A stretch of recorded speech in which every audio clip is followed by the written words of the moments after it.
नमस्कार दोस्तों, आज हम बात करेंगे भारतीय इतिहास के दूसरे ऐसे युद्ध की जिसने भारतीय इतिहास को पूर्ण रूप से बदल दिया था और भारत में बाहरी शक्तियों का राज स्थापित किया था। हम बात कर रहे हैं 22 अक्टूबर 1764 में हुए बक्सर के युद्ध की। पहले भाग में हमने जाना था कि कैसे प्लासी के युद्ध में रॉबर्ट क्लाइव ने सिराजुद्दौला की सेना को परास्त कर बंगाल में अंग्रेजों को जमींदारी हक दिलाया और एक संगठित अंग्रेजी सेना की झलक दिखाई। इसी युद्ध के बाद मीर जाफर को बंगाल का नया नवाब घोषित किया गया था, परंतु अंग्रेजों के बढ़ते प्रभाव और बंगाल दरबार में बढ़ते हस्तक्षेप के चलते मीर जाफर ने डच सेना के साथ मिलकर कंपनी के खिलाफ सेना भेज दी। परिणाम यह हुआ कि एक संगठित और कुशल नेतृत्व वाली अंग्रेजी सेना ने बीदर नामक क्षेत्र में मीर जाफर को परास्त कर दिया और कंपनी के विरुद्ध हुए इस षड्यंत्र के बदले मीर जाफर को बंगाल के नवाब के पद से हटाकर मीर कासिम, जो कि मीर जाफर का ही दामाद था, उसे बंगाल का नया नवाब नियुक्त कर दिया। मीर कासिम बंगाल इतिहास में बंगाल के पूर्व नवाब अलीवर्दी खां के बाद हुए सबसे बुद्धिमान शासक थे।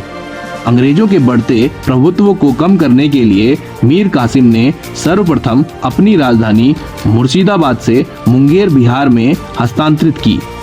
जिससे राजधानी अंग्रेजों से दूर हो जाए और उनका हस्तक्षेप भी कम हो जाए।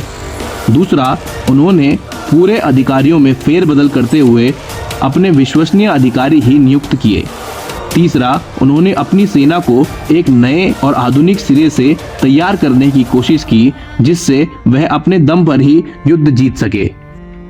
एक ओर मीर कासिम के कंपनी विरुद्ध फैसले और मीर कासिम के मंत्रियों द्वारा बिहार के राजस्व की जानकारी कंपनी को नहीं देना कंपनी को अच्छा नहीं लगा, वहीं दूसरी ओर ईस्ट इंडिया कंपनी द्वारा लगातार बनाए जा रहे दबाव एवं कंपनी द्वारा शाही दस्तक का अवैध तरीके से उपयोग करना नवाब मीर कासिम को पसंद नहीं आया, जिसके कारण ईस्ट इंडिया कंपनी और नवाब के बीच तनाव बढ़ गया।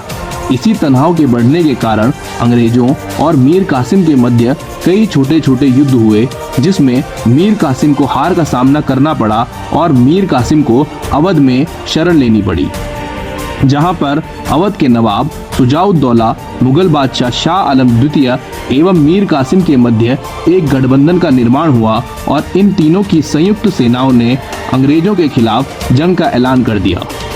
ईस्ट इंडिया कंपनी ने इसके जवाब में मेजर हेक्टर मुनरो को युद्ध की जिम्मेदारी सौंपी और मेजर हेक्टर मुनरो के नेतृत्व वाली अंग्रेजी सेना ने 22 अक्टूबर 1764 को बक्सर नामक स्थान में इन तीनों की संयुक्त सेना को परास्त कर बक्सर के युद्ध को जीतकर ब्रिटिश साम्राज्य की नींव भारत में पक्की कर दी। इस युद्ध ने अंग्रेजी सेना को उत्तर भारत में सबसे शक्तिशाली सेना के रूप में प्रस्तुत किया एवं पूरे भारत में एक संगठित शक्ति का एहसास भी करा दिया। मीर कासिम को परास्त कर बंगाल में सत्ता नाम मात्र के लिए मीर जाफर को वापस सौंप दी गई, लेकिन बंगाल के दीवानी एवं निजामत अधिकार यानी राजस्व एवं पुलिस व्यवस्था कंपनी ने अपने हाथों में ले ली और इसी व्यवस्था को बंगाल की डुअल गवर्नमेंट के नाम से जाना गया, जो 1765 से 1772 तक चली।